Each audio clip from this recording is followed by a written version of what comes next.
Are we live? Are we on? Wonder if we're on. Hello? Hi, hope we're live, hope we're on. Let me check my windows here. Is this on?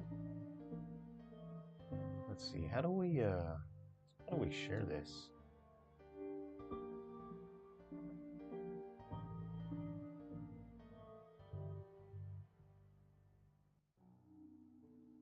Hey Jake, what's up? Yes, actually I'm going to show, mostly I'll be working on Gaiden here for Wii U, so I'll show you how that looks. We could probably take a look at Undertakers as well if you guys would like. And that one has an exclusive mode to the Wii U. Let me just make a quick tweet. Where have I put my tweeting phone? Oh, my tweeting phone went. Oh yeah, can you hear me? Can you hear me all right? I hope that's working all right. Okay. How do we share this on Twitter? How do we tell people? Let's see.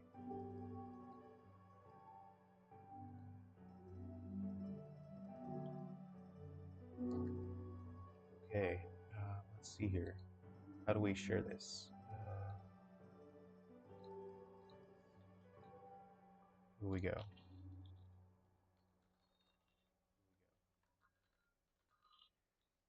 Okay, tweet. You're live. Okay, hi everyone, Jerrel here. Just gonna have a quick sip of my coffee here.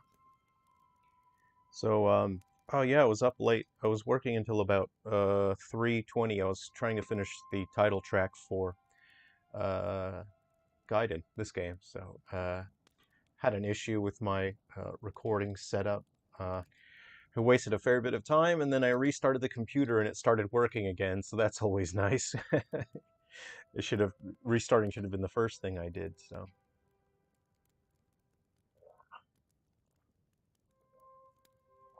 Right, okay. If I shrink this down, that's, yep.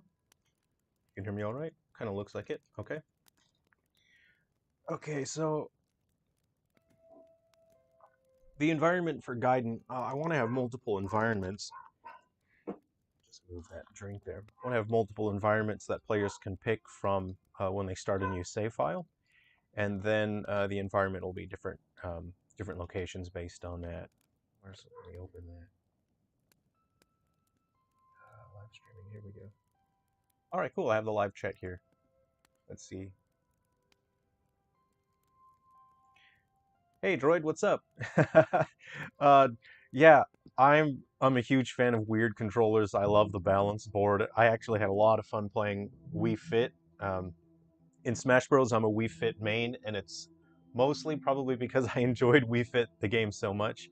So yeah, in the story mode of White Inside Its Umbra, you can move around during the game. You control your character, and I put in a lot of effort to make sure that it worked really well, because I know how annoying it is to use a gimmicky control scheme and for it to not work well. So I put in a huge amount of effort. I'm submitting the game tonight first, and then I'm going to try and finish some extra content, and then submit that before we launch the title, so that hopefully the title launches with all the stuff in it. There are other game modes that will use a balance mode other than the story mode. There's going to be a two-player competitive mode, and then there's going to be at least one extra game mode that uses the balance board where it's not the story mode. It's just something cool and chill that you can use the board for. So I had to go hunting for a new board when I was in the middle of development, because my board, it wouldn't sync up. It wouldn't sync to my retail unit. It wouldn't sync to my dev unit. That's kind of annoying. So yeah, sometimes stuff just stops working, and it's tough when you're hunting down older peripherals like that, because if a pawn shop doesn't have it, it's going to be real difficult to track down. Okay, let's see what I'm working on here. I'm looking off the side. I've got multiple screens here. If the music's too loud, let me know, guys. Okay. Oh, yeah, that's right. The computer gets a little laggy when I'm live streaming. OBS has to think a fair bit. Okay, I just want to get my UI. So I'm working on the UI system right now. Let's see where I've got this. Yeah, okay. So if you have a look at that, I'll just show you what's happening here. If I open up one of these guys here, so I'm creating the inventory system. So that's going to draw on top of a character. And you can see that's probably like the normal items. If I close out of that, uh, it'll be the weapon system. And the color of the boxes are different so that just at a glance you know. And also the layout is different if you have a hard time discerning the difference between colors. So you have 4 weapon slots for each character. Let's see here. You have your build menu, and again, the build menu is a different color and then a different visual layout if you have a hard time with color. So you can build. So every character will have well, the basic structures that they can build, right? 1, 2, 3, and 4, and then you use the D-pad on your controller. And you can select which item you want to build, and then each character also has up to 2 other unique structures that they can build. So it'll extend and there'll be different items in there that they can select that they want to build. So there is a point to using different characters, and there's a bunch of different playable characters in Silver Falls Gaiden. So it'll be fun to pick different characters just based on, you know, the cool, funny, quirky things that they can build that other characters might not be able to. Let's see. Yeah, I'll run it. It is here. How about this? I'll try to run it. Where's my game window here? All right. So if I run it, I'll see if I can manipulate the menu system here because it's connected to the all of the different controllers you can use on the Wii U. So your Wiimotes and your gamepad, your Pro. Better have a look at the chat. Oh no, unfortunately, it's no. The game's not going to have any online. That's a huge thing to implement, and it takes a lot of time. And I've only got like a week to finish this. So unfortunately, it's outside of my capabilities. I'm not very experienced in online multiplayer. I've done it before in other games, and it was a struggle. It was difficult, and it's not something that I would be able to implement good enough on my own anyway. In the future, I'd like to build up a team. So let me see here. What's in the cup? Coffee. It's cold. It's been sitting. I was preparing for the stream, so the coffee got cold. All right, let me just bring up an inspector here. Let me get one of these characters here, and I'll try and bring up the menu. Let's see here. Oh, oh, hey, Luke, what's up? So, I can share this. This isn't like NDA sensitive or anything, but I'll show you how my system works here. So I use I don't know if the music's too loud. I create something called a Sungrain control layer, and that's just internal for me. But a control layer means that this controller is what stores all the important logic, every single piece of important logic that any menu, any character, if they need something, they're going to get the logic from this controller. But it's difficult programming for a bunch of different controllers, whether it's a USB, Bluetooth, Wiimote, PlayStation, Xbox, mobile. So I make sure all of the important logic is handled within this controller, and then I create a layer that goes on top of that controller so that this controller script can't really do anything on its own. It's the control layer that manages those values, and then the objects in the game, any systems that need controller inputs, they get it from this. So you can see here my different control layers. I have a PC so I can control it with the keyboard. I have a layer for the Wiimote, layer for the Pro, the Classic, and the Balance board. Okay, and so I have a script here called the Auto Switcher. This is Wii U specific, and it will automatically detect which controller the player is using, and then it will switch the control layer automatically. I want to turn that off because I'm not using it right now. I'll put it on the PC anyway. And I'll turn off the Wii U script. So I want to bring up my menu. What button's my menu button here? I'm gonna open these. So I can manually adjust these. Oh, he did a funny little jump. Okay, so it looks like the Y button is my menu button here. Um,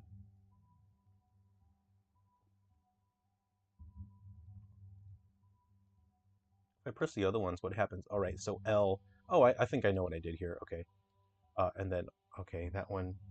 Okay, something didn't happen right, so it crashed. So I pressed R. He was supposed to bring up his. Oh, I know what that is. I know what that. Never mind. So that's left over from other frameworks that I'm using pieces of. He just tried to use a special attack just then, so it freaked out. Um, so I'm going to run that again. Right. Okay, let's get back to my inspector here. So I've got those two menus. I can. Oop, hold on. I'll have to disable these. Auto switch remote. Right. So that's the build menu. L is your items, and then your weapon. Oh, you know what?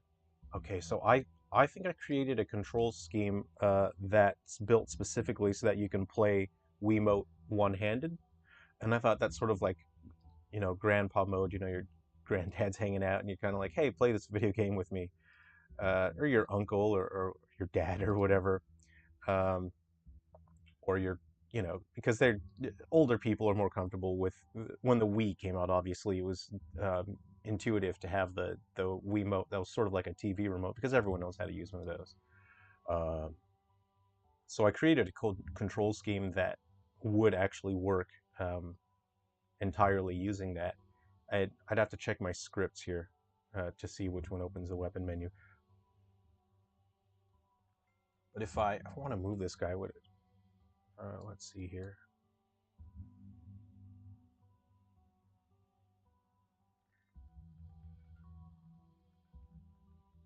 I'll change the resolution on that so it doesn't struggle. So you can see it will track them. Let me see if the other characters can open theirs real quick. Let's go to this guy. Let's see what happens.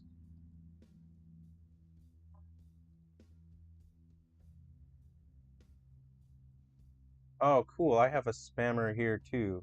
Thanks. How do we remove that? Okay. Can we hide user? Yeah, there we go. Cool. Let's see if we can. Is it gone? Did we hide that user? Okay. Uh, I've got a different character here, and I would like to try to open their menu now.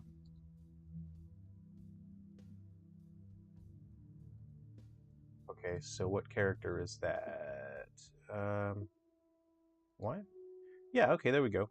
So the uh, other characters can open their menus as well. I was working on that last night. So I, yeah, actually, I think I found a board for, I want to say there was one at the shop, and it was going to be maybe $30 at this pawn shop. I got there, and then they had, oh, no, that was, oh, I was looking for a different peripheral. No, I think I got it for like $20, so I'm really happy with that. It worked too. And before I left there, I was really worried, and I said, I got to put some batteries in this and make sure it works, but it was great. Oh, cool! I can controlling both of them with the PC controller. So I am aware that your inventory menu can go on top of other players' menus, uh, and I absolutely 100% mean for it to be that way. Because in my head, I imagine getting into a fight with your sibling because they won't let you look at your menu because they keep covering their menu with yours. And I suspect siblings will fight each other over it. Uh, and I think that's great. I think any harmless way that you can irritate your sibling and just ruin their day in a way that isn't harmful or really it doesn't mean anything. And then, years later you can look back and laugh and say, you remember that time you wouldn't let me look at my menu because you kept covering it. Um, I think that's great. I think I think if you have ways to let siblings fight each other, then that's fantastic. I feel like that's something I would have done with my friends is cover their menu when they were trying to open them. My sisters and I played a lot of horror games. I don't think that's something we would have done, but I think this is something my brother would have done, would cover my menu while playing a game. So uh, that's a little bit of the uh, Wii U game. That's Gaiden. I'll work on that a bit more. Let's go ahead and Alt Tab over to um, let's look at Ruby River for a bit. Yeah, this will be fun. Let me look at the chat real quick. Okay. Oh, Droid, what sort of deal did you get on your board? I hope you got a pretty good one because I know that some places will sort of rip you off. I really hope people can people that really want the board for White-Sided Summer, I hope they can track that down and get it before they really disappear. So what's funny about development on I'm hiding all the sensitive security stuff. That I'm behind a non-disclosure agreement with Nintendo, so there's a lot that I can't show you, which is why I've hidden pretty much all of the editor. I'm only showing the scene view here. Is that the game doesn't look like this in this is called the editor if you're not familiar with Unity. Um, but it doesn't. This is not what the texture looks like on the hardware. It looks very different. The lighting, the graphics, the textures all look different on hardware. So it looks really plain. It looks like there's no texture on the ground. But there is. If I don't know if you go and see, I'm not sure I posted on here, but if you post it, check on Twitter or whatnot, you can see what it looks like. There's proper textures and everything on the ground. So I don't know, any developer or anyone that enjoys these sort of behind the scenes stuff. This cube is sort of uh, checks for collisions, and it lets the game know if it's safe to put. You want to build something like a wall or a floor. So the game will programmatically scale this cube based on what you're building. It'll say, "Oh, your wall is that." So we'll resize the cube, and then we'll check for collisions. It raycasts down at the ground, so it casts a ray down, it checks where it should put the cube. I'll run it, and then we can have a look at it.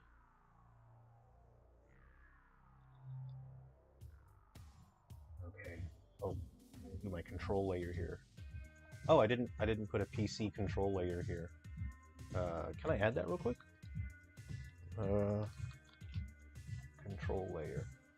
Yeah. Yeah, I can show you this. See, I didn't have that, so I wouldn't be able to control my character. So I'm going to disable my 3DS control script. I'm going to run the game, and now I've enabled... Oh, oops. My goodness gracious. Can I just put that guy in there? Yeah. Cool, so got to reference that guy. All right, and now, let's see here. If I go to my game view, I should... Yeah, there we go. I can walk around. Oh. Yeah. Oh, the D-pad. Yeah, of course. Yeah, the D-pad and the analog stick button are confused right now. There we go. So you can see it's scaled that cube around. Let's go ahead and end that. Right. So what I actually need to do is redesign it. Right now it's casting a single ray down there, and it's setting the cube height to the middle.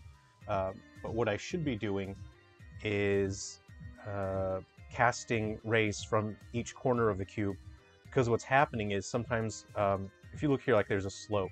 So sometimes I'll want to create a wall, and then it'll try to build it in the middle, so part of the wall will be underground, part of it will be sticking out. That's not cool. So what I will do is I'll have it check rays from each of the corners, and then it will find the highest one, and then it'll calculate from the highest one. And then if the farthest ray is too far, it'll either not build it, or maybe it'll slant the thing. So we'll see. We'll see what works. Also, so this is the terrain system for Unity on the 3DS. It cannot accept any lighting whatsoever, which makes things very difficult if you want to simulate lighting in the scene.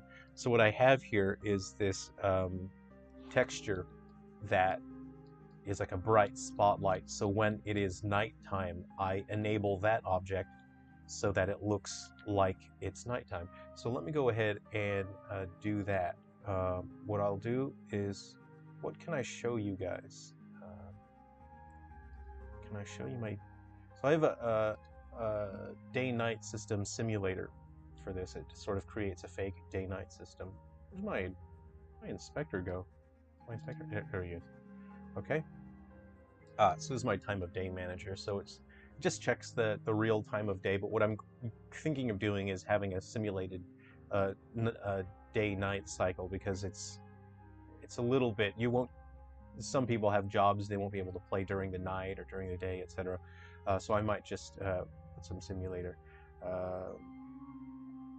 So say for example, I'd have to edit the script if I want to force, because right now it is actually checking the actual time of day. So what I'll do is, well, I'll have to extend it and just add an override anyway.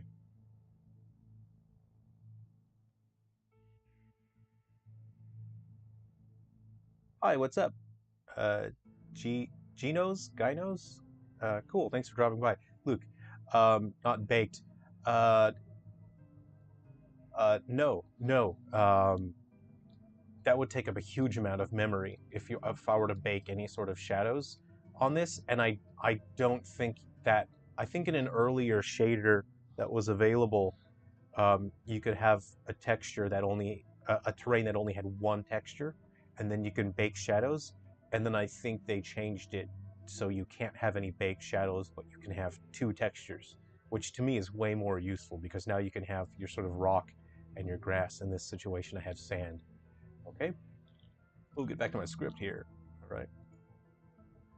Right, I can share this. This is my stuff. This isn't sensitive to NDA or anything like that. So right now I'm just brute forcing the time of day here. Let's see. Um, what have I done? Time of day. Oh, you know what? Yeah. So I've forcefully set the hour. So right now it can check the date and time. I want it to be nighttime just to show you guys what it looks like. So I'll just say it's like 8 o'clock there. So but I will add an override system. So I'll have an option in the game where you can do real time of day or not. Okay, let's run that, and it should just go straight to nighttime now. If I hit run, coffee's gone. Super cold. There we go. Nighttime. So you see, that's not lighting that's applied to the terrain, because the terrain can't accept lighting. What I've done is I've told the game to change the terrain texture, because again, Unity 3DS terrains cannot accept any lighting. So it changed the skybox. That's a placeholder. I'm gonna use something that looks much better in low resolution. But you can see I'm simulating lighting with this light blob here. If I were to disable that, um, it's not a very good effect, is it? So let's go to our game window here, and you can see what the game window looks like. There you go.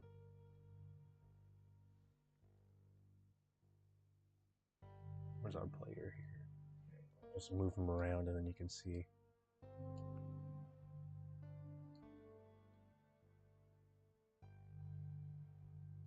So you can see the game will raycast your shadow. Oh, oh, it disappeared. Don't know where it went. The game raycasts your shadow, but I've mucked it up by moving it around. I have a little X there as well.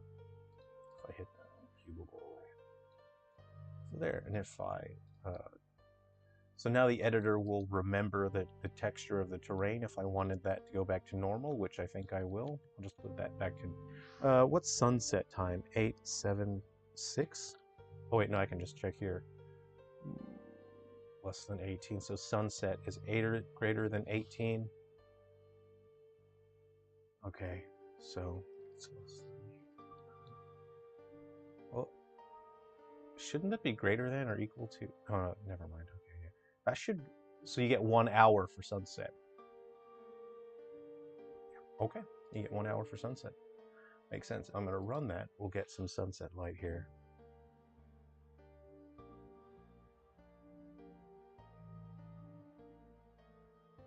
Ginos. Gynos? Ginos? Ginose?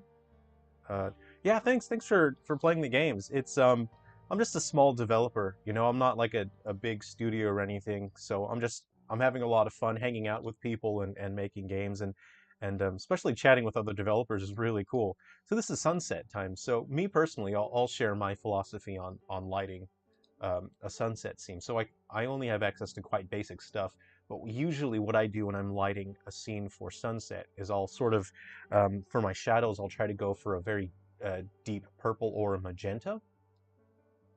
And if I can bring up my lighting here, let's see, where's my sun? You can see my, so that's the ambient color just there. And for my sunset lights, I'll look at this guy. And then so my lighting is this color.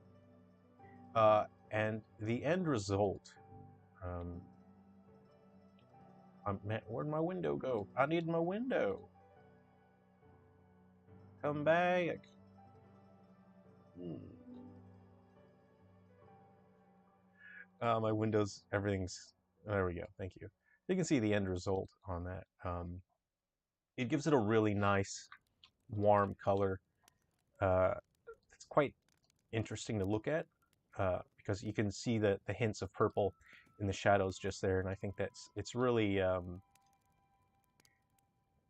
pleasing to the eye instead of just having like boring, dark shadows. And I never have a scene where the shadows are black unless it's indoors in a small room. Um, During the daytime, my shadows are generally a hint of blue, which adds more visual dynamic to the scene. And on hardware, like this looks insane. I was really excited to run it on different um, test units and different screens, and it's so exciting that I was able to get it to look like this. I'm really excited. All the trees are interactable. You can chop them down. You can collect wood, um, and yeah. So here's something I want to share as well. So this is a pretty uh, there's a lot of stuff in this scene, and it even ran on 2DS. Um, so when I run the game, I'll show you what happens here. It populates the game dynamically with trees and bushes. When you start a save file, your layout will be different because it's randomly dropping trees and bushes. So what it's doing is it has a sort of reserve system. So I'll share these scripts with you. Excuse me, let me find it here. Oh, where have I got it? Let's see here. Right. Okay. I'll share this with you guys. So I've created what are called scatter managers.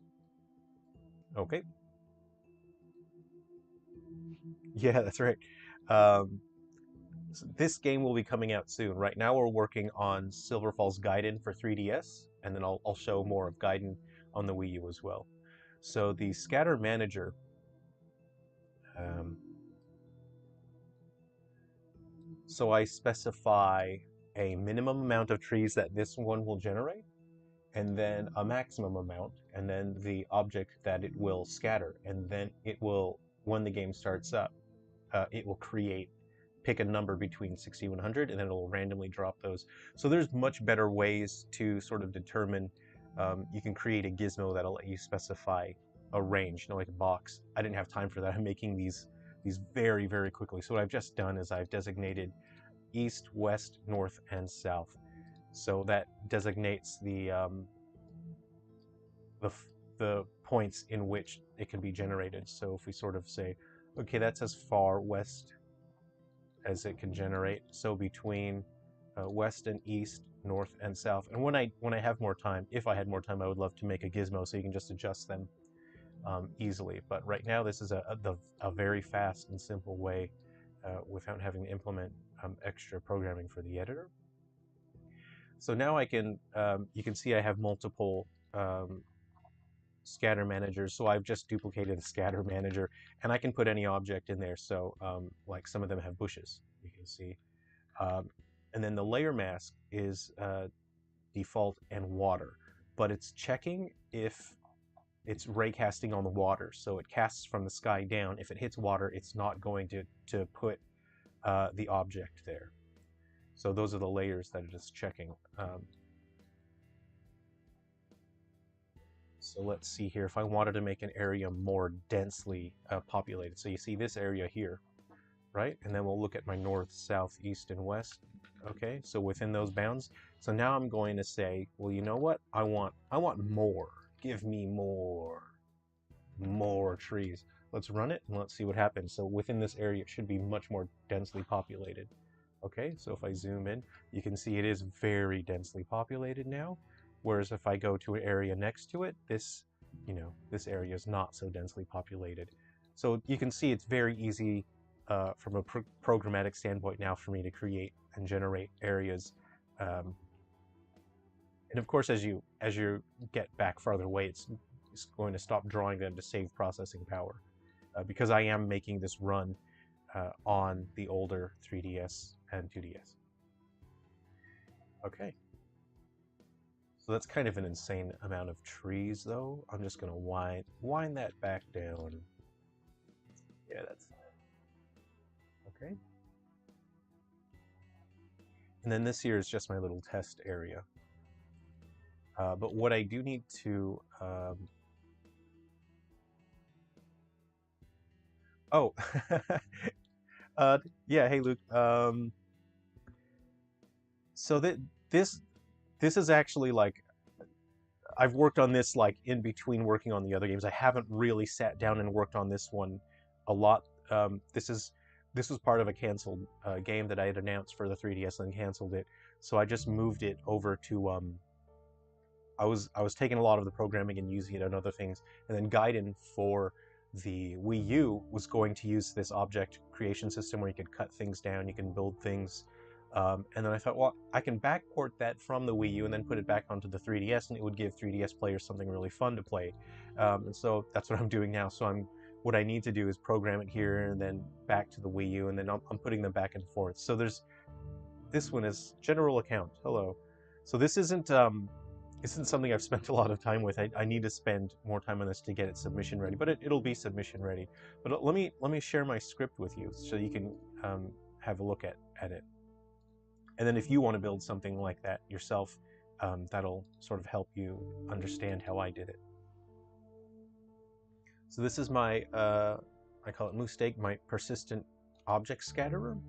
So you can see I've specified my minimum and maximum account. So my reserve is, I'll explain that in a second, right? So if the world is already built, so this is to check if your save file already exists. So what I don't have here is a logic that checks for the save file. That takes like 10 minutes to do. So if it checks for the save file, if the save file exists, then it won't perform the creation. It'll use a different system to populate the world with the objects that were generated. So this only occurs when the save file starts up. So your reserve is picks a random number between your minimum count and your maximum count, and then while the reserve is greater than 0, it's going to get a random point that's between your west and east, your north and south, and then it gets a new spawn position. So perform spawn position is it uses a raycast. It's very simple. It just picks, it starts there, and then it looks for a spot on the terrain and just makes sure that it isn't on the water. And then you get your spawn position with your raycast.point, and then it gets a random rotation, random Y rotation. Of course, you don't really want to rotate the X or Z or Z. And then if creation is allowed, then it reduces the reserve, and then it creates a new object. There you go. And I'll show you how it sort of keeps track. So it doesn't create just a blank object. It creates a prefab of what I call Moostake destructibles, and it's also a savable persistent object. So that means when you perform a save file, the game checks the entire world scene for any savable objects. It'll pick that up, and I think it checks for destructibles as well, and then it checks the data on the destructible, and then it wraps all of that up into a save file. So that way, when you load your save file, it recreates everything back on the scene the way that you want it. So There's other ways to do save files. I often see people that use Unity talk about player preferences or player prefs. Um, I think I tried to use that once. I didn't really like it, so I always make my own save data. I have total control over it, and um, I've done it now to where it's really fast and easy for me to be able to create my own save data.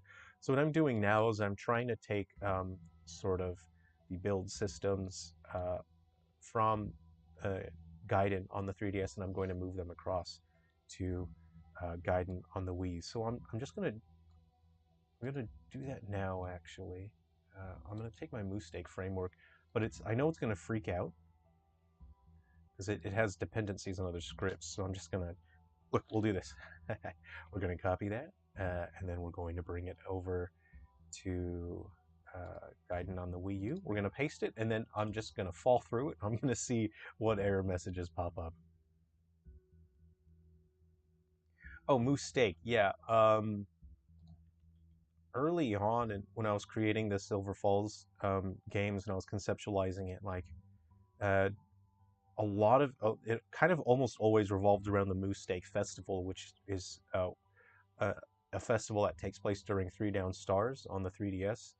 Um, and I just thought that's a fun name for a framework. So it's this framework where you can walk around and chop things and build things. And I create that framework so I can copy and paste bits and pieces of it from one game to another.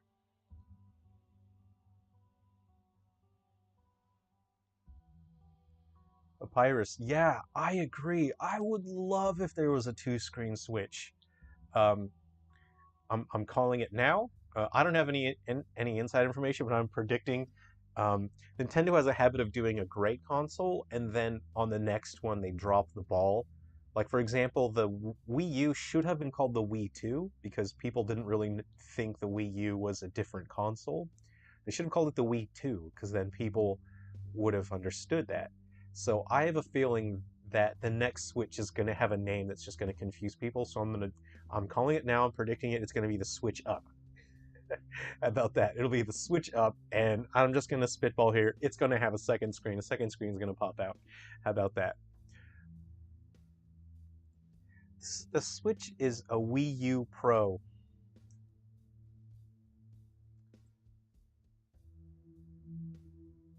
Yeah, I can see where you're coming from. Like I love the Switch. It's so great, but I prefer the Wii U because the Wii U can have something different happening on the gamepad than the TV.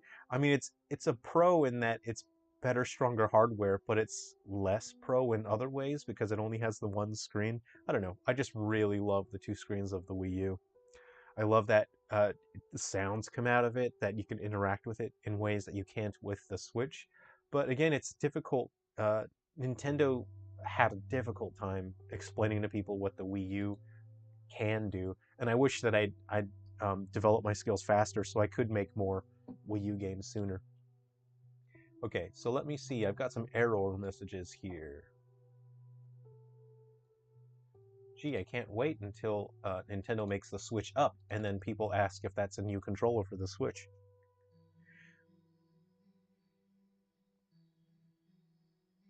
Yeah, the Wii U and the Switch are really similar. Like it's shocking how powerful the Wii U is. When tried after I had made my 3DS and Switch games, then I was a good enough developer to make something on the Wii U, and I was shocked how good the Wii U is. It bottlenecks in places where you'd be surprised it can do certain things so well. But the problem is, it's like you have very little RAM for textures uh, and other bits like that. Okay, hold on. So I have an error message here. Let me see if I can make it go away. Let's see. All right. Phone number cord already has generic raycaster. Let me delete one script and let's see if it works. I'm going to delete that guy. Let's see what it says. Whoa, it did not crash. Oh, hold on. Nope. Okay, savable, buildable object. It's giving me an error message here. You know what? I may as well just share this with you guys. I'll put it on the screen and I can see what's going on here.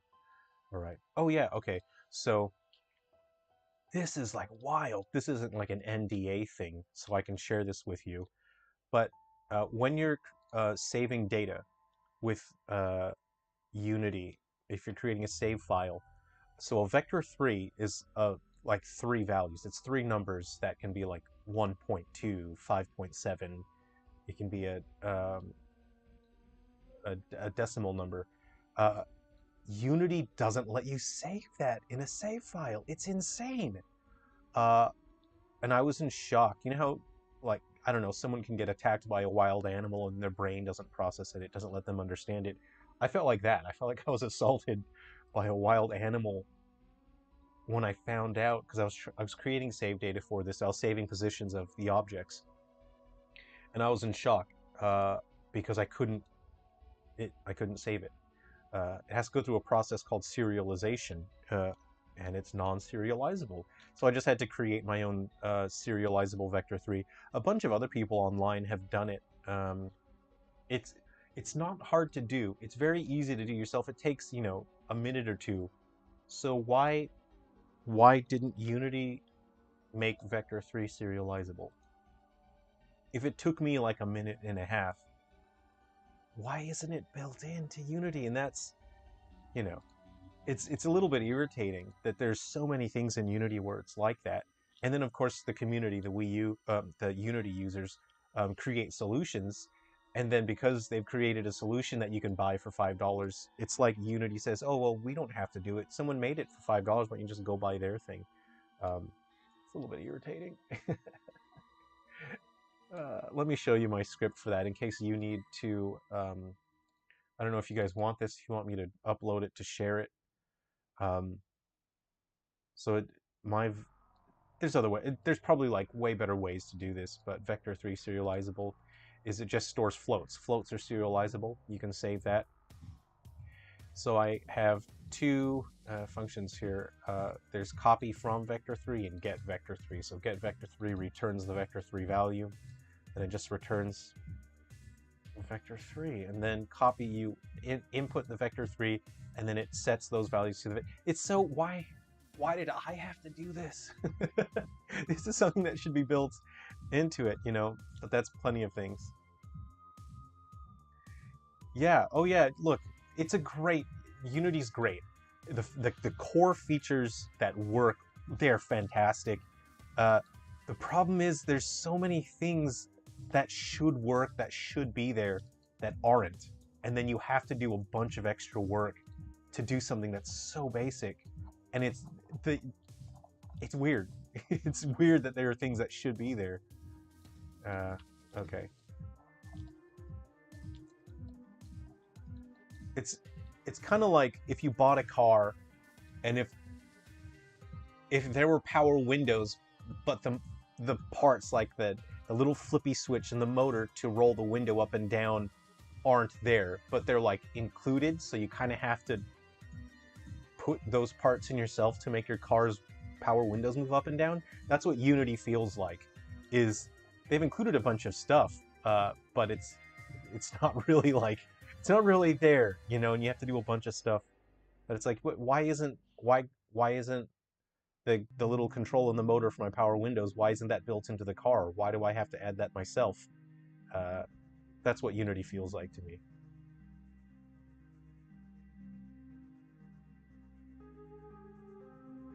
Yeah, I don't like. I'm not really into negativity, and I'm generally pretty positive about Unity, but man, the the problem is they could fix all of these issues. They could fix them, but from a business standpoint, they choose to keep adding extra stuff that the core Unity users don't want. They're just trying to make Unity more casual, and the things that are broken, that are really important, they refuse to fix them. They ignore their users who are saying, please fix this, it's a big problem.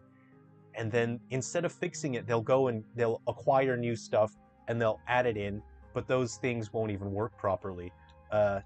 It's pretty annoying. But I'm not into the hate and the negativity where people say, oh, this engine's better than Unity, this engine's, whatever's better than Unity. Who cares? Whatever. You know, use what you want, use what you're comfortable with. Unity has an interface that I really like. I really like the way that it works. I love the component system. I like how scripting works in Unity. So even though it's not perfect, I'm going to keep using it because it works. My brain has sort of changed shape to work with Unity. Right, so now I should be able to create scripts. See here, so let's see. Oh, you know what? I've got to get my prefab as well. So, right. So what I'm just going to do is create a prefab of this guy. A hierarchy, okay. So I had a prefab at one point, then I had to break it for some reason. Oh, something I really like about Unity is it's not available in 2017. I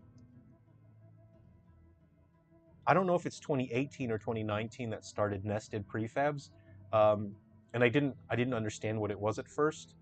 But having prefabs nested inside of other prefabs, that's fantastic. You know, I really like that about Unity 2019, and that's what I use for developing on Switch. So I love nested prefabs. Um, when I go back to 2017 and Unity 5, not having nested prefabs kind of hurts my brain a little bit. You know, it's frustrating not having it, but that's one of my favorite features in 2019 is nested prefabs. Oh, it's so good. When you when you realize why you need it and then uh, you don't have it, it really sucks not having it. Yeah, Luke, you get it. Yeah.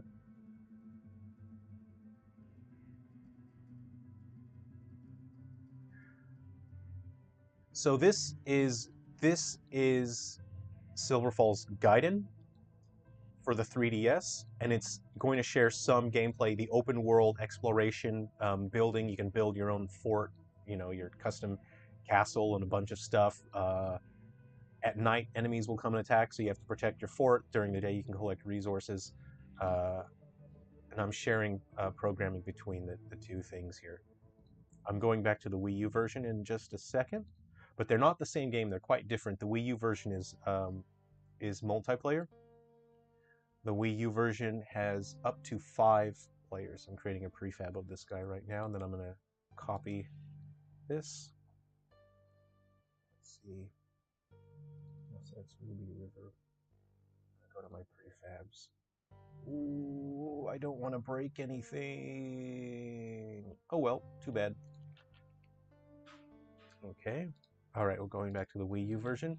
And the Wii U version is going to be faster paced, more action oriented, and fine-tuned for multiplayer action, whereas the 3DS version is a slower burn. It's more about just a slower exploration. It's a bit more chill. So, but Gaiden on the 3DS is actually 2 games packaged in one. I'll show you the other in just a second.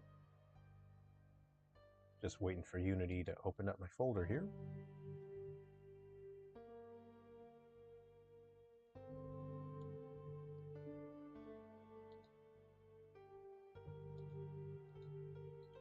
There's there's an old saying that I used to see everywhere, and that's uh, Unreal users talk crap about other people's engines while Unity users talk crap about their own engines. And I feel like it's so true. I don't have any complaints about, you know, any other engines. I'm not gonna act like, you know, my engine's better than everyone else's. I've tried using a couple others, and I think others are really cool too. But this is the one that I like the best. But I thought that was a funny joke. Right, so I should have the prefab. Let's see. So I just need to drop this in here and see if it isn't broken. And then if it isn't broken, that's really cool.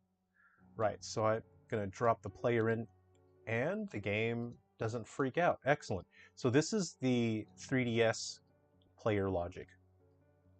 So now what I have to do is merge the building logic with my players. So if I just run the game, we'll see what happens. Oh yeah, he's over. That's fun. That's fun. Fun, fun, fun, fun. So look what happened. So Gaiden on the Wii U, the camera sits up here so everyone can have a look. But because I've dropped in the logic from the 3DS game, it's sort of done this behind the shoulder thing. This is this is fun. So this is the sort of thing that happens during development where developers look at it and go, "Oh, that's so cool. Maybe I should include that in the game." Uh, I don't know if maybe if I do a single player on the Wii U version, if there's only one player, maybe the camera will go behind them. I don't know. You can comment. Let me know if that's something you would like in the Wii U game itself. See, the thing is, if you have a game that's behind the shoulder like that, where the camera is lower, the the level design needs to be designed specifically to look good from that angle. I'm designing Gaiden on the Wii U to look good from overhead, and things that look good from overhead generally will not look good from this perspective. You can see this doesn't really look great. You know, it's quite tacky. It looks, you know, pretty cheap. But from up here, it looks fine. You don't want too much detail from up here, particularly because this isn't the kind of game that wants a lot of detail there. So if I put it behind the shoulder like that, it looks bad. Also, you have to keep track of where the player can move the camera and look, and it's going to look very sparse because there's no detail um, beyond what's nearby, which is why the camera sits up here and why I'm able to make this game so fast, as it's not as visually dense as the other games in the series. So that's why I can make this game pretty quickly. So as much as I love this angle, I won't be able to have that. Oh, this is fun. You can see, so this is Gaiden 3DS now, and it's playing inside of Gaiden on the Wii U, which is really funny. So what I'm just going to do is grab this logic, and I'm going to incorporate this building block logic into the players. Let's do that now together, why don't we? Ooh, I better read the chat here. Okay, guys, I'm just going to crack open this Pepsi Max. I hope I don't make a loud noise here in the mic. Let's see. Jose Torres. No, so you can start Unity right now. You can learn Unity right now, and if you think this is fun and looks cool, absolutely do it. Unity's free. Download it right now. And if you go on the Unity Asset Store, type in Unity Asset Store into your favorite Ask Jeeves, Yahoo it. um, Go to the Unity Asset Store, and there are a bunch of different things that you can download that will help you start making a game where you don't really have to know any programming, you don't have to do any programming. These are called frameworks. And you can get some free frameworks if you want to try them. And there are paid frameworks that, some start around 10, 15, 20 bucks. But there's a bunch of free frameworks. And what you want to do is think of the genre of the game that you want. Like, is it an RPG? Do you want to make a side scroller platformer? I recommend starting with something like a side scrolling platformer because it uses a lot of elements that are generally used in a bunch of other genres, so it helps you learn how to use a game engine pretty quickly. Or you can even do something like a Pac-Man type game, but that you don't really learn that much from doing a Pac-Man type game, so I recommend doing something like a platformer. But if you go on Unity Asset Store, you can download a framework, tons of frameworks for free, so you don't have to know how to do any programming. It'll help you learn how to get started, and then little bit, piece by piece, you can learn to do coding here and there. Like, okay, one day you'll learn how to say, okay, well, I'll do one line of code, and then that increases my score by 50 points if I stomp on an enemy. And so you just learn it piece by piece. You're not going to learn the entire thing overnight. Even me, I've been doing this for years and years, and I'm still learning stuff every day, and it's fun. That's like when you're playing a game and you build up your experience points, and then one day you realize, oh, I've got access to a new skill, I'll just use some of my experience points, and then in the game you buy a new skill and suddenly your character's way more powerful. Learning anything in real life is like that, especially with game development. Is one day you're gonna realize, oh man, I can use up some of my experience points, I'll learn something new.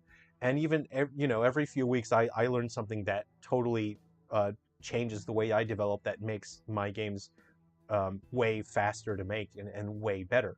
Um, so don't be intimidated by it. Try it. It's so fun. Um, Try Unity. Try some of the free frameworks that are out there on the asset store. Make some games. It's really fun. Yeah, you can make Unity games using those frameworks and not know any coding whatsoever, and then you can just build up your coding ability over time. Okay, everyone, I've been gabbing away, hanging out. That's fun, but I'm gonna do a little bit of work by copying and pasting some stuff. Okay, for other developers out there, I'll just show you what I'm doing here. So my games always, um, I never create my player object. I never instantiate them and spawn them on the scene because a whole bunch of things can go wrong. What if something happens and a step takes place for one frame where there are objects in the scene or a system object that's looking for the player object and it doesn't exist? Obviously, you can check for null values, but that is hugely problematic. So for me, my player objects always exist. Always. They're always in the scene. They're never instantiated. They always exist.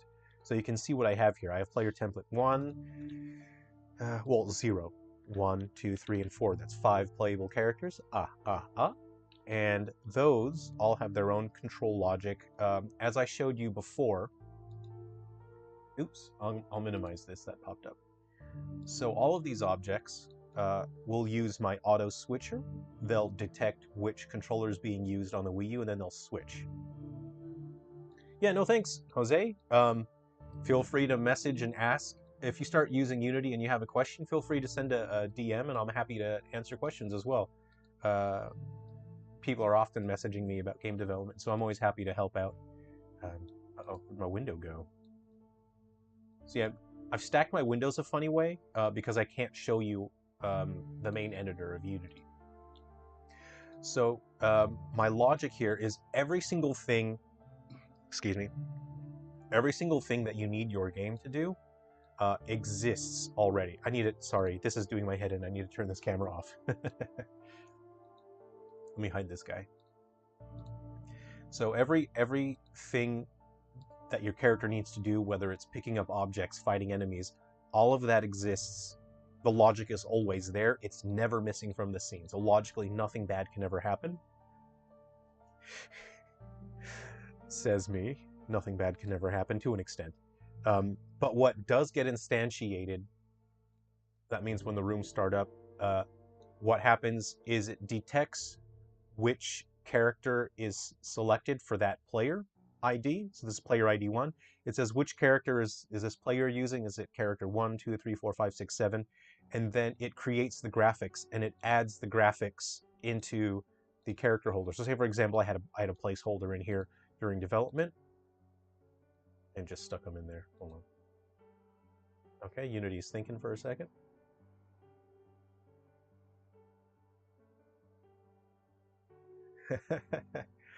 Yes, game development is it a sickness or is it like a blessing, you know? You've been blessed with the power and now you have to cultivate that power. So you can see I had a placeholder character in there, but I have a system. This is something that you can adopt yourself if you want for other developers out there, is I use something called an auditionee system. So say for example, if you're an actor and you're trying out for a role, you are an auditionee. You're auditioning for a part. That part, say you want to play, um, Frodo Baggins, you know, whether you get the part or not, Frodo Baggins, the part of Frodo Baggins is going to exist. Maybe I won't be the actor that plays Frodo Baggins. Maybe you won't be the actor who plays Frodo Baggins. But we are all auditioning. We are auditionees for that part. So let me show you what my auditionee system. Let me grab this one here. Is this the right one? Right. I'm going to drag and drop. That's the game window. That's not the scene window. I'll drag and drop that character in there. So this is an auditionee, and I have different versions of this for every one of my games, of course. And this one's very simple. So the script is Guardians Auditionee. This is what I've called the Guardians framework. Um, it's a culmination of a bunch of different work from my other games.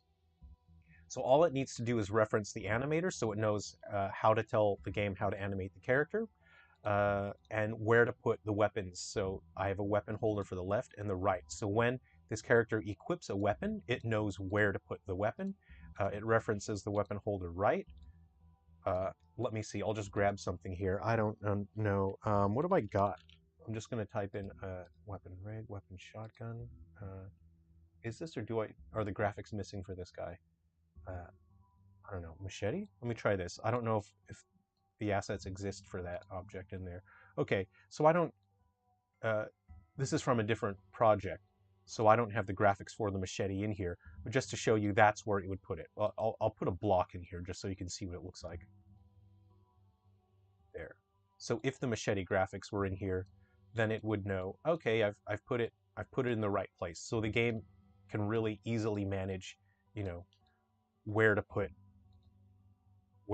the weapons as well. So the auditionee is this object, I call it auditionee.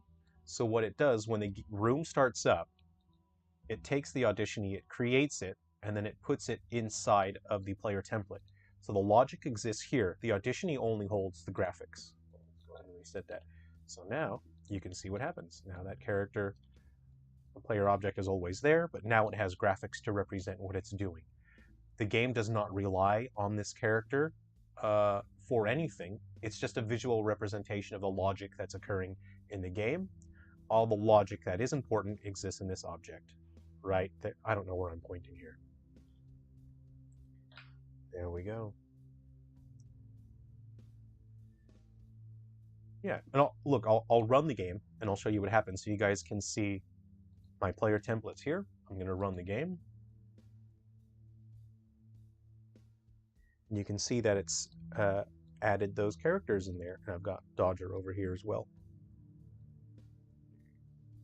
Oh, I'm sorry. Did I block the Pepsi logo? I should be drinking. I should be drinking like this. Here we go. There we go. I didn't block the logo. All right. So if I open up my player template objects, you can see that it's added my auditionee. I'll open that up. Oh, they all have that. So I need to remove that from the prefab. That's no big deal. That needs to be removed. But I've also created what are called weapon rigs. So a weapon rig in this situation has all the logic for a weapon. So say, for example, cryoblast let's just say it's a weapon that shoots out ice, right? That's the rig there. It's added to the player, so it isn't added when the player pushes their attack button. It always exists, and then it can pool through the damage zones. So it can have up to 4 overlaid. It's just a safety thing.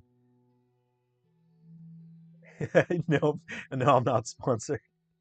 Okay, hold on. We got some funny spam here. Can we block this guy? Yeah. Yeah, bots. Yeah, and this is whether they equip an axe or a knife or a shotgun. It adds the weapon rig, so the logic for that weapon now exists inside the character. When they push the weapon button, it'll activate one of the damage zones, and you can see the hitbox there. It'll exist for a brief moment, and then the damage zone will turn off. But then the weapon rig will go to the next damage zone, etc., etc. But that means, like, say for example, it was a projectile, like a bow, and it shot an arrow out. Or you can think about lemons from Mega Man on the NES. Mega Man can only have, what was it, 3 lemons out at a time. And if you try to shoot any more, no more lemons will come out of his gun. Whereas in this situation, I can have 4 lemons out. If that makes sense to you.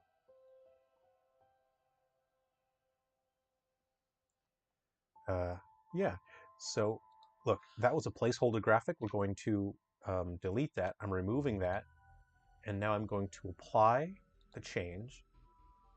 and it'll remove the placeholder graphic from the other player templates as well. What I want to do now is I want to take some of the 3DS logic and put it into these players here so they can have the building logic as well. So I'll go ahead and try that now and we'll see what happens.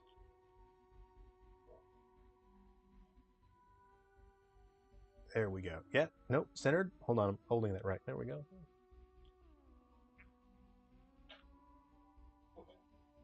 All right. So the logic that I want to move across is this building block here. And like I said before, I'm still going to do more work on that because I need to raycast from the corners of the item, not just the middle. So let's see. The build guide holder. Yep, that's the logic that I want. I also want the raycast build guide source. So we're going to first take out stuff we don't need. We don't need the camera, we don't need the torch, we just need this stuff here. Now the moose stake player, let's see here. So it has the data for the build guide, yep. Okay, and it references the cube. So I'm going to check my player templates. I think these have a Guardians player in there. Yeah, Guardians playable character. If you'll excuse me. So what I'll want to do is do a modified version of the moose stake player. What I'm actually going to do is this. Yeah, I'm going to disable those so that you can no longer control that. But if I reset this guy, all right. That's gone to the... I'm wondering why it's gone to the right. Oh, of course, yeah, because it's rotated. So if I run this, it should have hold. But this is going to freak out. This is going to crash because it's... Or it's not going to crash. It's going to freak out because there are things missing. So let's see what happens here. Okay, I've got some error messages. Okay. Now it's missing from the game renderer, so it must be on a layer that the camera doesn't like. What layer is this guy?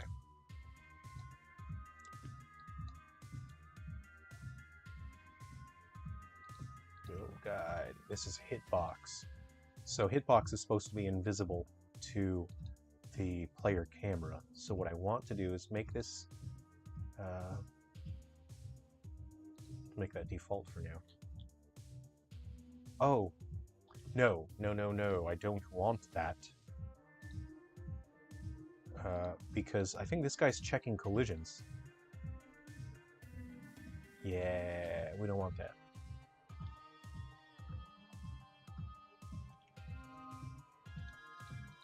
So we want him on a layer that's meant specifically to check for collisions.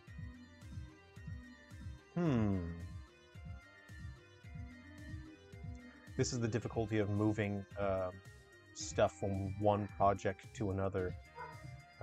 Actually, you know what? I'll leave it on hitbox. I think that's fine there. What I want to do is change this guy and make the renderer default. There we go. Go ahead and run it.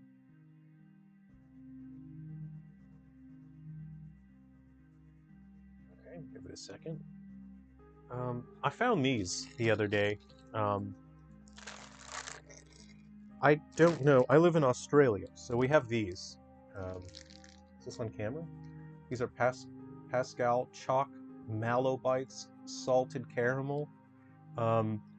These are really nice. You know, I'll have a couple throughout the day.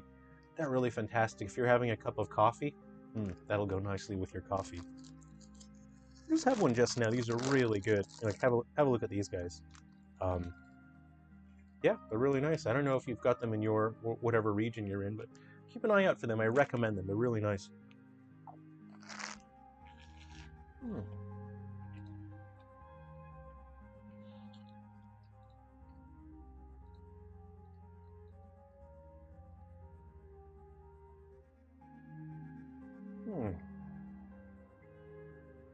Player template. Yep, so what we want to do is disable the auto switcher, disable the Wiimote, turn on the PC controller, and I can walk around. Okay, yeah, so the controls from the Remember that logic is still working, so it's not rotating with the character. So this tells me that this guy should actually be inside character holder. Yes, that is correct. So now, this is what it'll look like when the characters or the players deciding where to build something. So I need a, right now, if I press the same button as move, it actually rotates the build guide. So what I want to do is map that to a different button as well. But if you're using a Wiimote, it'll be like hold down a button and then press that to rotate. Yeah, so you can see it didn't take a lot of work to move logic from one game to another, but that's because I'm developing these games together simultaneously. Uh, so I was born in California, uh, so I'm uh, half American, half Australian legally. So I moved to Australia, um, I don't know, some time ago, and yeah, I can enjoy candy from both countries. No, that's not the important thing. That's not the takeaway here. Yeah, yeah. Um, yeah, Australia is a great country. It's beautiful. People are wonderful. Um, the snacks are different. Again, that's not the takeaway. The snacks are not the important thing. Uh, yeah. Okay. So I need to double check the logic where that's coming from. Graphic shows allowed. Got raycast. So this, it's not raycasting. I think it's not raycasting, and that has to do with this. Why isn't it? So we're going back to the 3DS now, and we're going to see which script is next to body shadow. I need to make sure that's working. Okay. Build guide. Build guide. Hold. Which script is next to body shadow? Generic raycaster. So that script is missing. Okay. Oh, I know there's a duplicate. I deleted one, so I need to find generic raycaster now. Let's go back to Gaiden Wii U. We'll just find generic raycaster. And I'll show you what it's simple. It's useful to have that. When it will be finished. So white inside its umbra, that's technically finished now. So I'm doing the submission and the paperwork, and then I'll finish the submission for white inside its umbra tonight. But I want to spend about another week finishing the extra content. That's stuff that I can add in a patch. There's a lot of stuff that I want to add because I had to take it out due to time. So I'm going to keep patching all of these games for as long as Nintendo lets me. They said right now there's no time constraint on updating games, so I can keep updating the Wii U and 3DS games um, and keep adding more stuff, new content.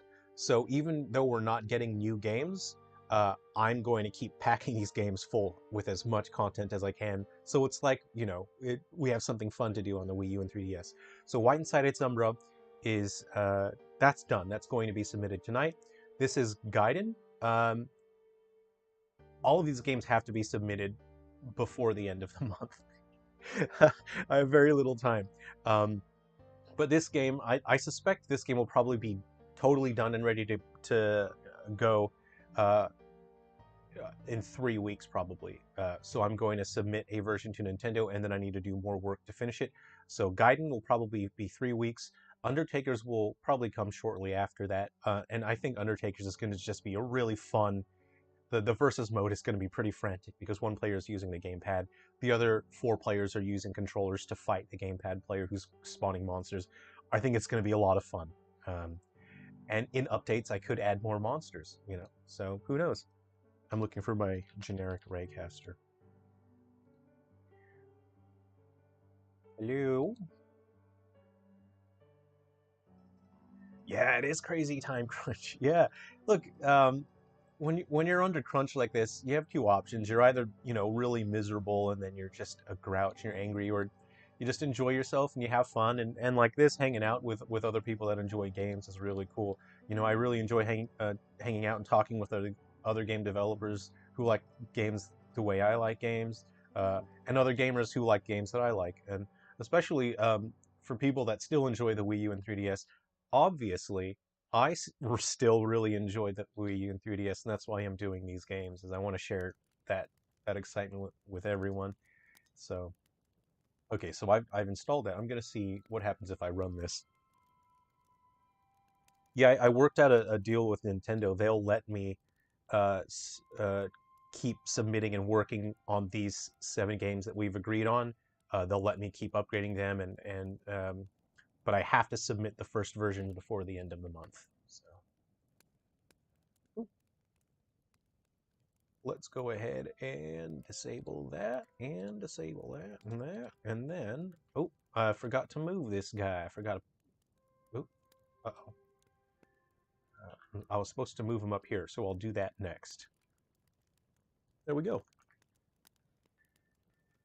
All right, so I need to move the control logic now for controlling the cube, but it looks like, okay, whoa, this is good. So all the logic that was broken before is now out of the way, so it's not bothering nobody. It's not raycasting, so the logic for raycasting was in the script. That's going to be just a matter of manual copy and paste now. It's going to be very easy to implement that. Pardon me? Okay, this is good. This is a good sign. Uh, I'm going to put that inside the character holder. I'm going to apply. What is this? What is this? I'm gonna. Oh, have I already done? You know how I was saying that I need to raycast from the corners? I've already added. I've added them already. I just need to finish the logic that checks which point is the highest point. So I often do this in my game development. Is I know that I'll need something done in the future, and then I'll do a bunch of work and then just do it to save myself the trouble of having to do it in the future. Uh, but I do it so fast that I forget that I've done it. So I go back to try to do the thing that I remember. Oh yeah, I better do that. I get back to it and it's like, oh, past me already already set up for that. So the majority of the work is done. Cool, thanks, past me. Oh man, bots. No.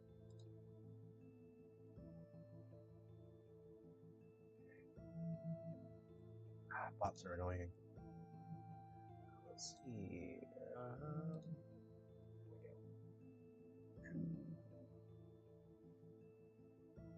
Oh, awesome. So Hailbot.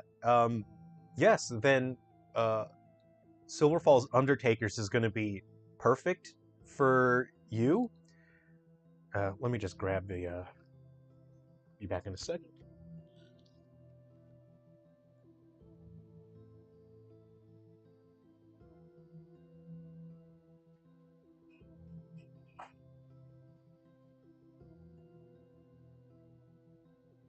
All right, I've got my stuff here.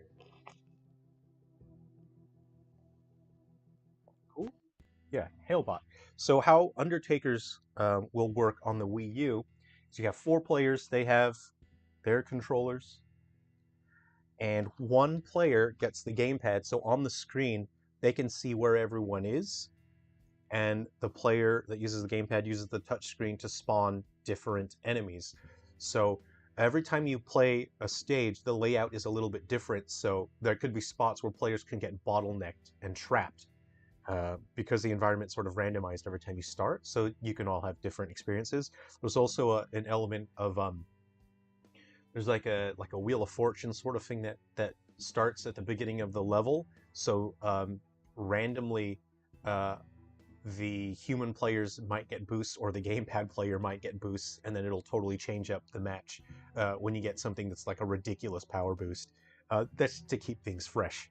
Uh, and so that's meant to just be really fun with friends. And, you know, even years from now when the Wii U and 3DS are totally wrapped up, I'm hoping that'll be a game that people can still casually, you know, power on and play with friends and enjoy. And Gaiden, what I'm working on right now, what we're looking at, that's 5 players. So again, you'll explore open world environments. You'll have to collect resources and materials, and then you can build um, a custom fort. And then when it turns night, enemies will attack, and you'll have to protect your fort using all the stuff that you have built up. So I'm very excited about that. So with Gaiden on the Wii U, you will be able to use any controller and the gamepad. So that'll be 5 players, which I'm pretty excited about. When I was younger, my friends in high school and even before high school, but we all hung out, and we played a ton of Smash Melee, and it sucked that it was only 4 players because everyone else would just be sitting around waiting their turn. And then one of our friends was always a bit better than us in Smash, so he never had to rotate out. He was Fox, and he was just better than everyone else. Um, Back in Melee, I was a Peach and Link main. These days, I'm mostly Ice Climbers, Wii Fit, and Zelda. Right. So these cubes are a little distracting. What I will do is I'll just disable them for now. Build guide. Let's hide the build guide.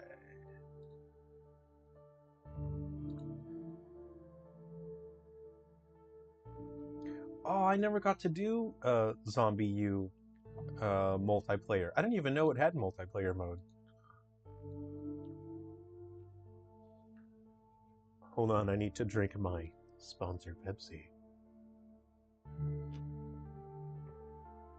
Why don't they look? The logo needs to be a little bit there because I have to bend my wrist in an unnatural way. Does Pepsi want to sponsor me or not? Yeah. So I wonder what monsters I have loaded in here. You guys want to see some monsters? Ah, Hellbot. Okay, so one player spawns zombies on the gamepad and the other tries to survive on the TV. See, I love that kind of stuff. I was a massive fan of Nintendo Land and how um, they had asymmetrical gameplay. Absolutely loved that. Nintendo's going to let me keep updating my games. So that's 3 Wii U games, 4 3DS games. So, man, I'm going to be packing a whole bunch of new modes. If I can think of a cool new mode, I'm going to add it, and I'm going to turn it into as much fun as possible. I'm going to jam these games full of content for as long as I can. I actually, the next time I have friends around, I would love to play Nintendo Land again. Um, there were really cool games in Nintendo Land. That's really fantastic. I always wish more games did more stuff like Nintendo Land. Right. So these are okay. Those are trees that are part of the terrain. But again, I can't really have those. I'm just going to check. Um, so we have our scatter system. I'm just going to make sure I can implement that now. So what I'll do is make sure that works when I move the scatter manager over to the Wii U. So right now this is the 3DS. And if you missed it, I'll just show you what these scatter managers do. They define an area on the map. I ask for what object I want to scatter. I'll go ahead and run the game and we can have a look. So you can see that these scatter managers have created a bunch of trees everywhere. Okay. So I just want to make sure this works properly. I'll check my prefabs and move them across. So I want to check the location of my script. It should be, let's see,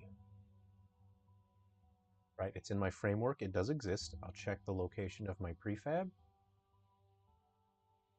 Okay, Asset Ruby River. Okay, now I want to check my destructible trees.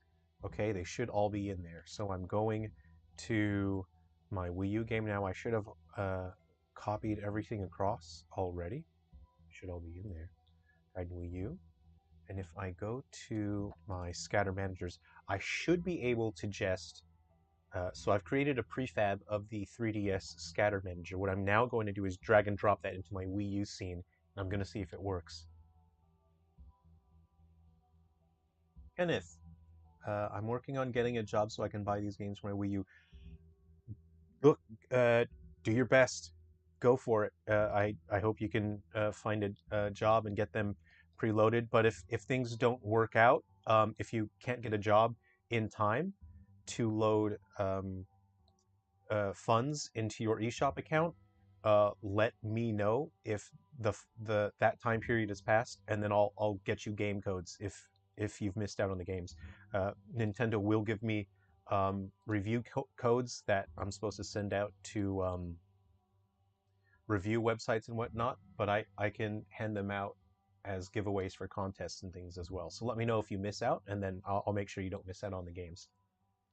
Because it does kind of suck that the time period for putting funds into your account that ends in August.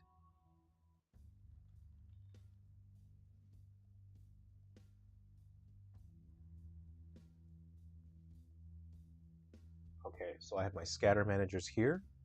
This is push and my scatter manager for tree. What I really want to do is make a gizmo icon.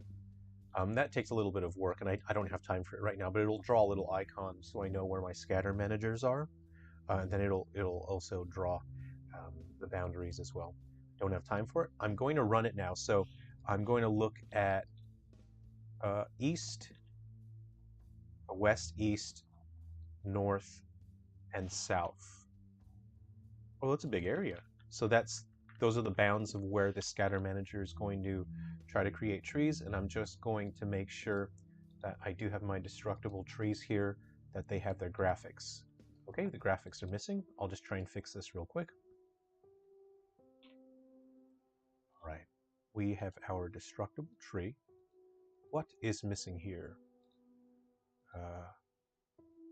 Fir, forest, optimized. Let me see if I can copy this from the 3DS game for now.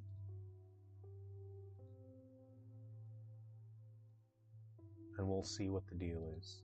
Okay, Alaska Cedar desktop. Okay, Alaska Cedar. No, I should have it in this project. All right, we're going to Alaska Cedar.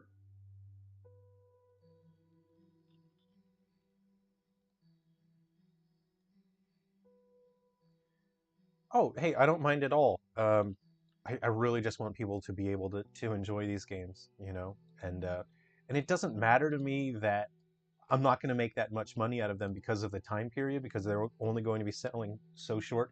That's not the important part to me. I really don't care about that. 2, 3, and what now? What?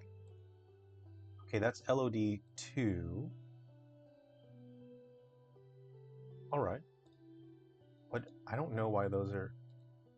I don't know why those are all. I know I've got a billboard.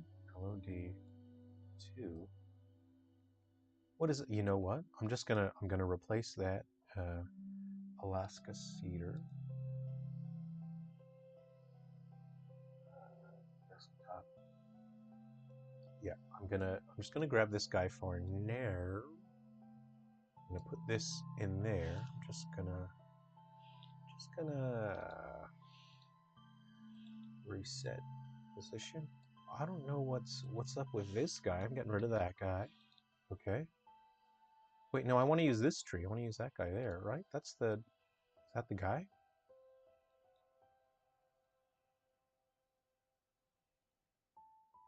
Alaska Cedar. I'm using Alaska Cedar. That's what it is. Oh, that's the young tree. Hold on. I need the full-grown Alaska Cedar desktop optimized. I've already have an optimized version. Let's put him in there. There we go. All right, we're going to reset. Oh, he's giant. He's a real big tree. All right, go ahead and shrink that down a little bit. All right, that's right about where I want it. So here we go. I'm going to... That shouldn't be moving platform. What do I want that to be? this guy, you want, okay, his layers are all messed up. I'll fix it later. Fix it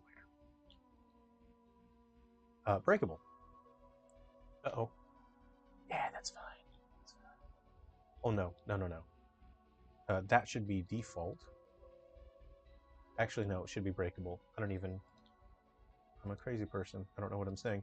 That should be breakable. Yes. Destructible tree will apply the prefab. I'm going to leave them there so we can make modifications as need be. I will need to adjust the... I'll do it now. So it's turning into a billboard too soon. Too soon? Too soon. Don't want to cull too soon as well. Yeah, I want them to be visible from farther away. Okay. So let's see. Should be about here. Should still be able to see the geometry. That's fine. Okay. I'm going to apply that. This is static as well. Yep. But I generally don't like static batching. That's problematic in outdoor areas where you have a lot of objects, because that means if you're drawing one, you draw everything. So outdoors, static batching isn't so great. All right, now we want to go to our scatter manager. Just double check again, that's the right one. So if we run the game, it should scatter a bunch of those now.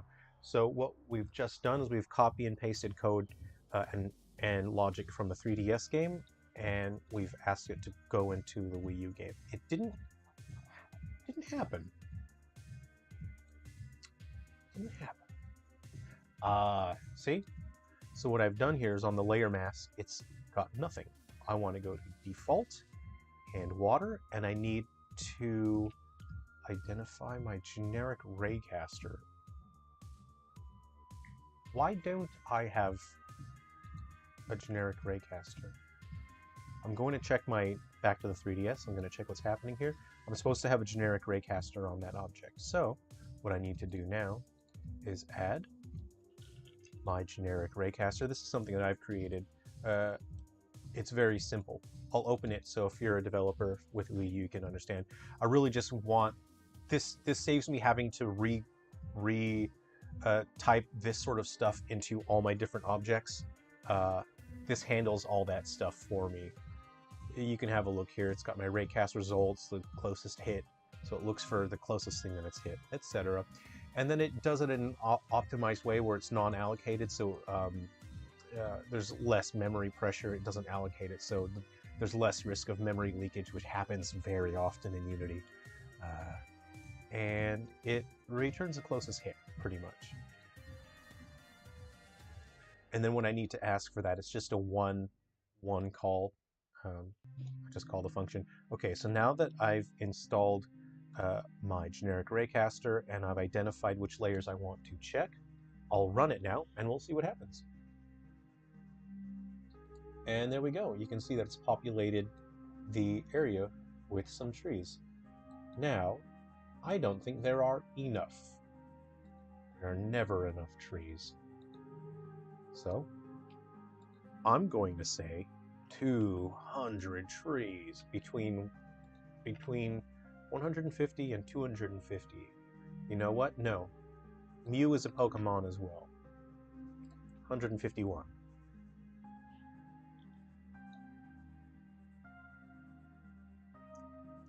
Okay. Oh, I better catch up.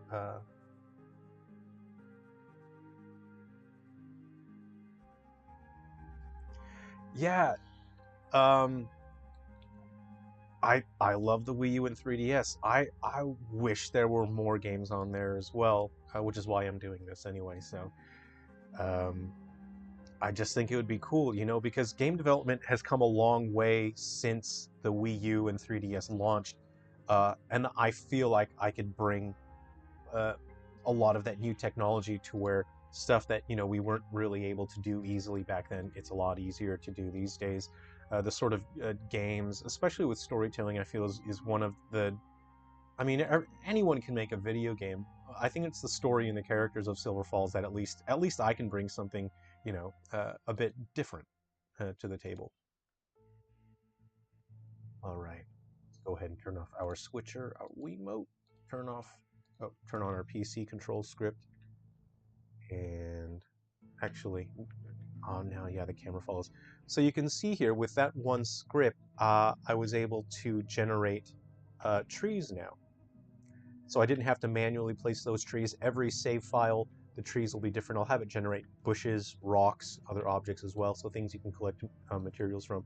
So you can see the overhead here on the game development screen. So I want, actually this is fine. This is probably a fine amount of population. Uh, I'll show you how large this map is. So it'll be that, and then this area here. This is one of the game environments. So when the game launches, it'll have just the one, and then I'll keep updating and add more environments as well with different graphics. Okay, cool. Uh, and then if I stop running the game, those trees will disappear forever. Okay, but when the game auto saves, it'll save the position and the condition of all those trees. It'll remember if you've damaged it or cut the tree down. It'll remember anything that you've built as well. Hi, Paul. Thanks for joining. Um, thanks for the comment. Let's see. When will the game be in the Wii U Wii shop? How much money do I need to transfer to my account balance? Okay, so this is Gaiden, Silver Falls Gaiden. So Silver Falls white inside its Umbra. I originally planned that to be 25 USD, um, but some funny stuff happened in Europe. It kind of sucks. Everything's more expensive now. So I'm just sort of gauging. I want to sell the games for a little bit cheaper, so I'm probably going to sell, because I know people are going to have to buy multiple games, so I want them to be a little bit cheaper. So I might be looking at maybe $21 dollars USD for white inside its Umbra. I was going to sell Gaiden at $19.99, but I think maybe I'll sell this one for $15. So it'll be 15 for Gaiden Wii U, and then 21 USD for White Inside Its Umbra, and then Undertaker's probably will be $10. Uh, and then I'll list all the prices. I'm working on a video, and then I'll send out the prices so that all the websites and people will know how much to put in their accounts. So yeah, thanks for asking.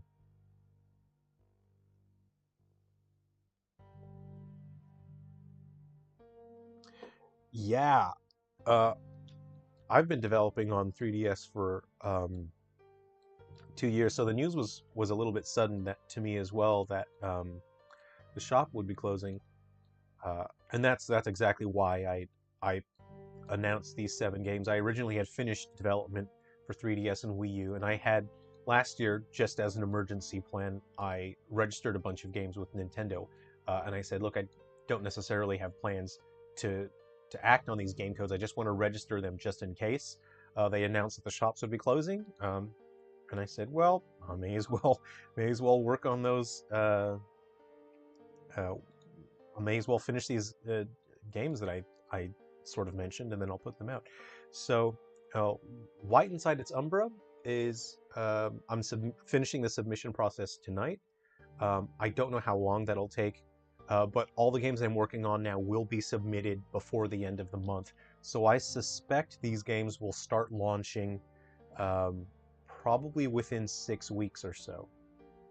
So within 6 to 8 weeks, these games will start launching, and then you'll be able to pick them up on the eShop. Uh, and when they launch, they're going to have content cut because I'm doing 7 games simultaneously, so I have to leave out some content. And then over the next few months, I will be updating and adding in the content that I meant to have included from the very beginning. But also, for the long term, I don't have a time limit on updating these games. So as time goes on, I'm going to keep updating these games, and I'm going to keep adding more and more content so people can have cool stuff to play on the Wii U and 3DS. Hey, how about I show a little bit of the other game mode for Gaiden on the 3... Oh no, don't look. Oop, there we go. Okay, so I'll show you how this works. Uh, so that for Gaiden on the 3DS, there are 2 games that are packaged in there, and that's because I wasn't able to register any more game codes with Nintendo. Their cutoff period for new games ended, and I had a canceled game that had been scrapped. and I actually grabbed that game and I've revived it and I've packaged it into, pardon me, packaged that into this game. So Gaiden, Deathly Delusion Destroyers on the 3DS will be 2 games in one. Let me just give a quick rundown. I'll show you what's happening here with the... Oh, sorry, you might have to turn your head sideways for this. Ooh. So I'll show you the logic here. I'm still in the middle of programming the logic on this. It's not going to take much more longer to finish. But you can see when you want to attack, you click on your character, and then you have to aim, and then you let go, and then they'll attack. But every character's signature weapon is different. So, you know, Moss would have a pistol, so he'd be able to shoot, and he'd be able to reach to about here. A character that uses a rifle would be able to shoot farther, you know, across the whole screen. So Holt uses a sort of a melee weapon, so he can't reach that far. So if Annalise is getting attacked, Holt wouldn't be able to help, but he would be able to help Moss. So it's pretty important to keep track of which characters have long-range weapons, which characters have melee weapons, and then to place them in positions where they can support their team members. So it makes more sense for Moss to be in this position because he could help party members from all the way up here. It'd be better if Holt was in one of these middle slots because he would be able to help party members with his melee weapon as well. So I'm still programming the menus for these. I've had to focus on the other games on White Inside Its Umbra. So this week I'm going to have to clamp down and get this game all finished and submitted by the end of the week. And I'll just show you how that's working here. And these are using pre-rendered graphics from our upcoming Switch titles. So these are Switch graphics pre-rendered and then put on the 3DS. So I'll show you what's going on here. You can see the bare enemies, and it looks a lot better on the 3DS screens. So I know this looks dark. I know that they all blend into each other because on our modern screens we have really deep, rich blacks. So any dark pixels are really intensely deep, but they tend to look muddled if you don't take that into account. So I know on a phone or a computer screen this probably doesn't look that great because they really blend in, but on the 3DS screen they really pop out and they stand out. So it doesn't, you know, it doesn't look the way that it should here, but on hardware it looks fantastic. It's the way it's supposed to look. So it's, you know, try not to worry too much that they blend in a bit here. These are the enemies. Oop. This is one of the enemies. I actually created this enemy entirely on one of our live streams. People were just hanging out while I was sculpting a 3D model.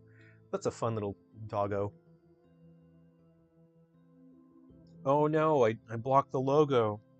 And then Pepsi's going to revoke my sponsorship. All right. And so menus are usually some of the slower things to program. They're just very time consuming and there's a lot of logic that goes into them. But my life has become a tangle of menus, so I'm just sort of breezing through them right now, you know? So each character will have one signature ability. They'll have one daily ability, so depending on the day of the week, the ability will change. And then you have, I'm not sure, I forgot what I called them, like a master ability. So every day, there will be a couple different master abilities available. And so it could be like Moss's master ability, or it could be Holt's master ability, but the master abilities are game changers. They're the ones where it's like, oh, you can heal everyone in the team, or boost everyone, or, you know, slow down all the enemies. So you really want to get the master abilities, but they're only available for one day. So you have to beat a special boss that has special requirements, and the boss, the master boss, is always going to be like, you know, immune to certain elements, and they have a particular weakness that you have to build a team for. So that's a fun challenge. Every day the challenge is going to be different. So you have to defeat the master boss. You unlock the master ability, but it's only available for the one day. But if you want to defeat the tough enemies, you have to get the master abilities. And it's different for every character. So you're going to want to use different characters because their master ability is now available for that one day. So I think that's a way to keep the game fresh, and then you're always going to keep building new teams with different characters. Let me open up the hub area here, or the scene here.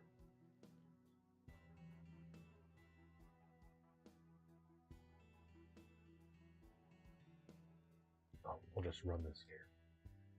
I don't know if I've programmed the closing logic for that. I haven't. No, I haven't programmed that. That's sort of what it looks like when it's showing, still building these menus. So where you pick your mission that you want for the day. Can I close this? I'd like to close this, please.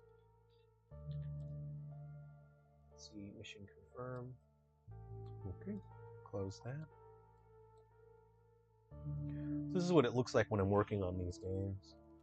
And this is what your 3DS screens look like. You'll have to sort of do that a little bit. So every time you visit the hub area, there'll be different characters, you know, milling about. So they're standing still right now, but they'll be animated. I just have to pre-render the animation frames and then put them into the animation system. But you have this nice fog effect. There is a time of day system as well. So the time of day system is based on real time. There isn't a day-night cycle because the gameplay doesn't really change between the day and night. So it's more cosmetic, but depending on the real time of day, the environment will change.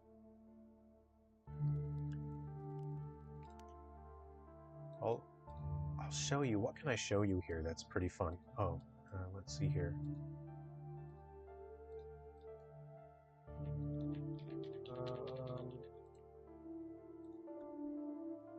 Oh, you know what? I'll show you a higher... What's the highest resolution of this background that I've got here?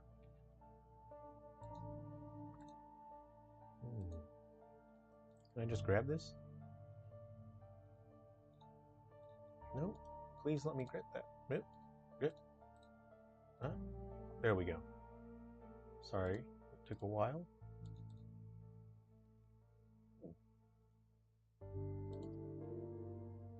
Trying to get this here. You can see that's the sort of the resolution that we're at. So it's actually higher resolution than the 3DS screen. So the touch screen is 320 by 240.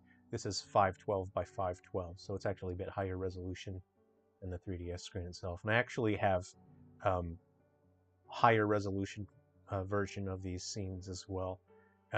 They're almost 4K resolution when I render them at, and then I downsample them down. And I know people love HD upscaled ports because I love HD upscaled ports.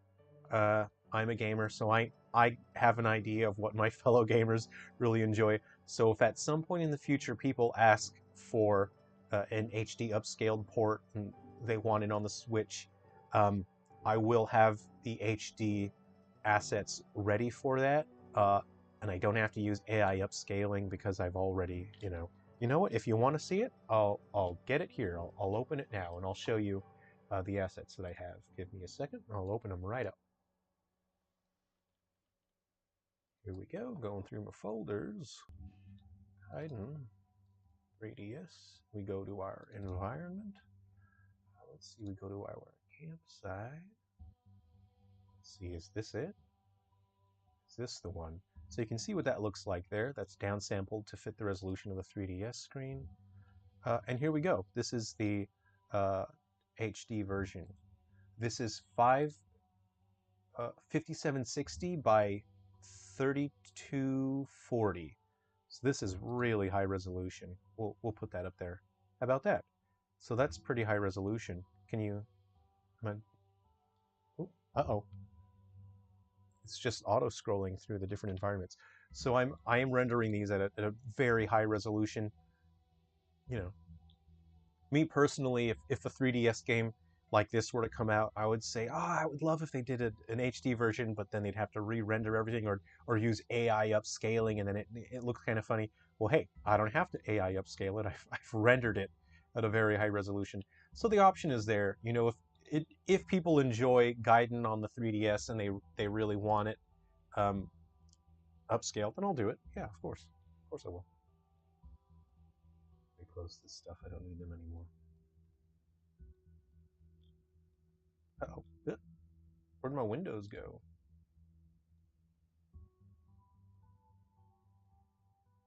Right. Okay, does anyone have any questions? Is there anything in particular anyone wants to see before I wrap things up? I'm happy to share any behind the scenes stuff. These are my particle generators. So to create that campfire effect, um, it's just a flat image. I've got this here, right? There's a campfire, and then I have this fog effect. Man, bots are really a problem, aren't they? Um,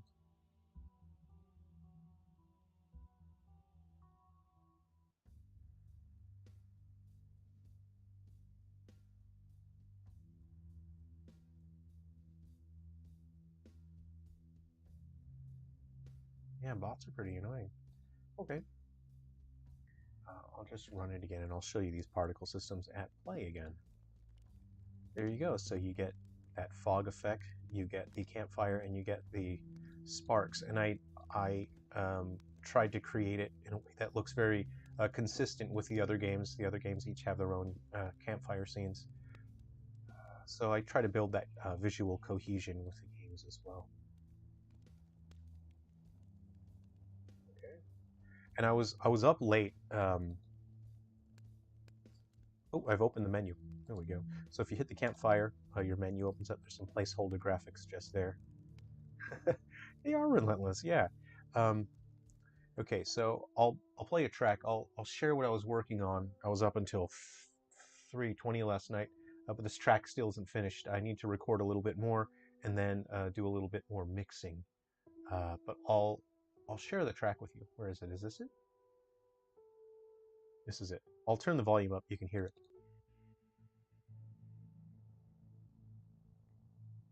Where's my OBS window?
Okay. Yeah, I hope you enjoy that. That's the theme music for Gaiden. It's not finished. It's mostly done. Just needs a little bit more work. So this is sort of what I mentioned before. I want to process my building controls, and I want to attempt to create buildable. Let's see. Refresh build guide orientation. This is stuff I'm just going to copy that, right? Um, and actually, what I'm going to do is, so from a development standpoint, it'd be much smarter to make a script that I can share between the two games without having to edit anything. Pardon me. So what I'm going to do is create a new script now. Okay, I'm going to title this, come on, Unity? Computer's a little slow when it's streaming. Just waiting. Waiting on a drain. Here we go. Moose, steak, universal builder. How about that? And what I want to do now is I want to take out some of those exclusive stuff that's exclusive to the 3DS version.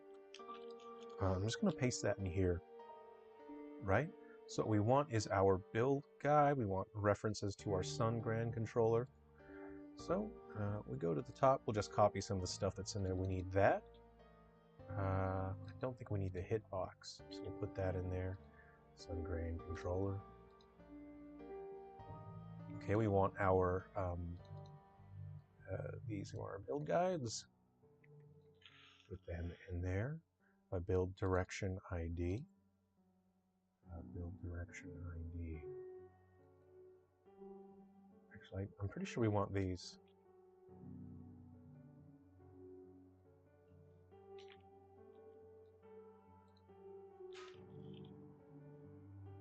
Anything else?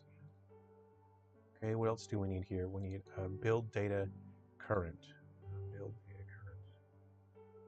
Okay, yep. Okay, build data current. What else do we need? New object.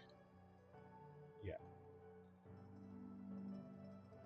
So we just have a property for that. Build guide renderer. Here we go.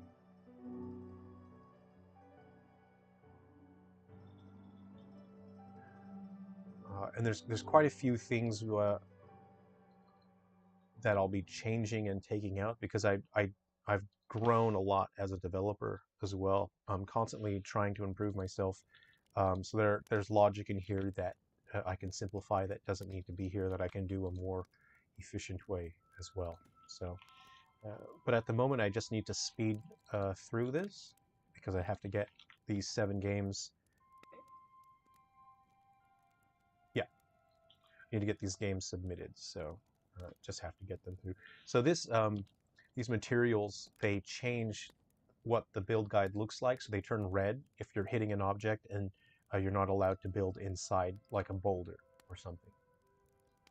Okay, so we've effectively copied all the logic that's we needed for building. We've taken it out of the Moose Steak player, which is the overall player controller for the 3DS game. I'm going to split those things up now so I can develop very quickly across the 2 games. They can share the same building logic. Ooh, better check the chat. Whoop, stream.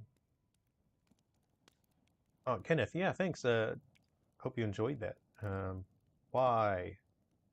Why are we getting bots?